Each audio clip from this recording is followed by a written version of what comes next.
जन्माष्टमी पर खीरे के साथ करें संतान प्राप्ति उपाय। तो जय श्री श्याम मेरी बहनों, राधे राधे। मैं तो कहती हूँ लड्डू गोपाल की तरह आपकी भी गोद भर जाए, जो कि आपकी सूनी गोद है ना, मेरे श्याम बाबा आपको भी संतान सुख दे दे।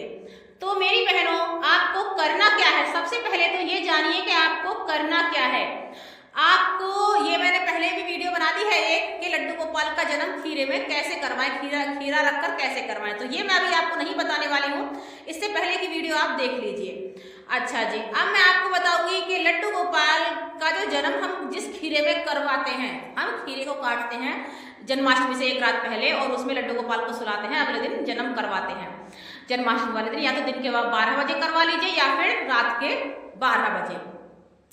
अब आपको करना क्या है मेरी बहनों, तो जिस खीरे में आपने लड्डू गोपाल को रखा है, जिस खीरे में आपने लड्डू गोपाल को रखा है, उस खीरे को आपको खाना है।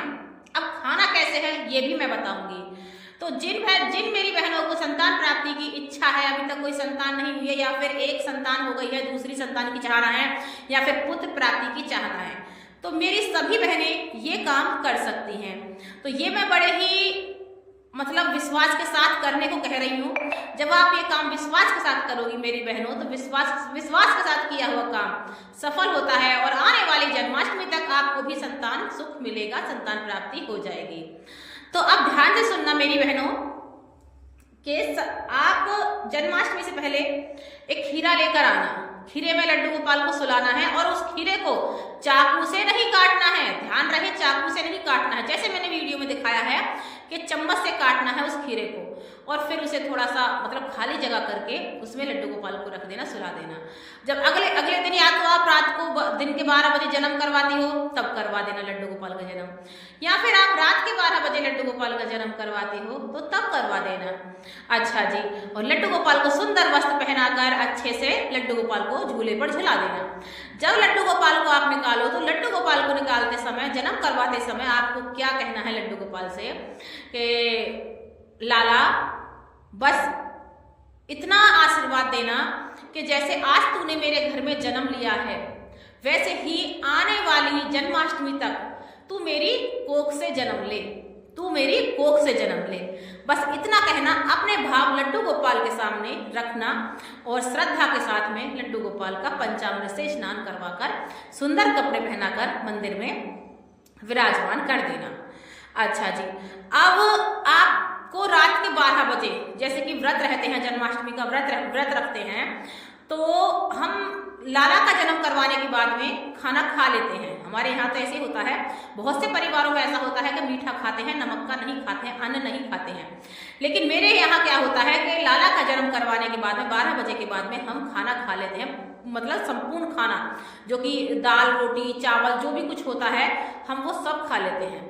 तो अगर आपके घर में अन्न नहीं खाया जाता है जन्माष्टमी के लाला का जन्म करवाने के बाद में, तो आपको तब भी वो खीरा खाना है। ध्यान रहे, नहीं खाया जाता, मीठा ही खाया जाता है, व्रत का ही खाया जाता है, तो आपको वो खीरा तब भी खाना है। तो आपको, और अन्न खा लेते हो तो फिर तो बहुत ही आसान है। तो आपको क्या करना है कि आप ऐसा करना, जब लाला का जन्म करवा दो, लाला के जन्म के बाद में उस खीरे को, जब चंद्रमा निकल रहा हो और अपनी बालकनी में जाना या फिर छत पर जाना, चंद्रमा को देखते हुए उस खीरे को बड़ी ही श्रद्धा से खा लेना। बेशक आप अन्न खाती हो, रात में नहीं खाती हो, ये कोई मायने नहीं रखता। अगर आपको संतान प्राप्ति की चाहना है मेरी बहनों, अगर आप चाहती हो कि आपको पुत्र प्राप्ति हो, संतान प्राप्ति हो, तो बस आप ये कर लेना, उस खीरे को खा लेना और फिर बस उस खीरे को खाते वक्त चंद्रमा को देखते हुए अपनी संतान प्राप्ति की इच्छा जाहिर करना मन ही मन में कि लड्डू गोपाल, हे चंद्रदेव, आपको देखकर मैं ये खीरा खा रही हूँ, और आप बस मुझे भी गर्भवती जल्दी बनाए, मेरे भी घर में खुशहाली आए और जन्माष्टमी के इस पावन अवसर पर मेरी भी गोद भर दीजिए। और लड्डू गोपाल से कहना कि जैसे आपने इस खीरे से जन्म लिया है, वैसे ही आप आने वाले 1 साल के अंदर मेरी कोख से जन्म लेना। लाला, मुझे भी माँ बना दो, संतान सुख दे दो। मेरी बहनों, अपने शब्दों में बड़े ही भाव से लड्डू गोपाल से कहना है। वो कहते हैं ना, शब्द बहुत मायने रखते हैं। तो बस आप शब्दों के साथ में अब लड्डू गोपाल से कहें कि वो आपके घर में आए, ये देखना साल भर के अंदर बाल गोपाल आपके घर में आएंगे, आपकी गोदी में आएंगे। और एक काम आपको और करना है कि जब आप जन्माष्टमी की पूजा करो अपने घर में, तो आपको लड्डू गोपाल को खीरे का भोग जरूर लगाना है। और वो खीरे का भोग जो है, जो कि खीरा लगाया है आपने भोग में जो खीरा रखा है लड्डू गोपाल के में, वो थोड़ा सा काट कर लड्डू गोपाल को भोग की तरह खिलाना और फिर अपने हस्बैंड को वो सारा खीरा खिला देना। तब भी आपको यही कामना रखनी है संतान प्राप्ति की। हर हर महादेव। राधे राधे।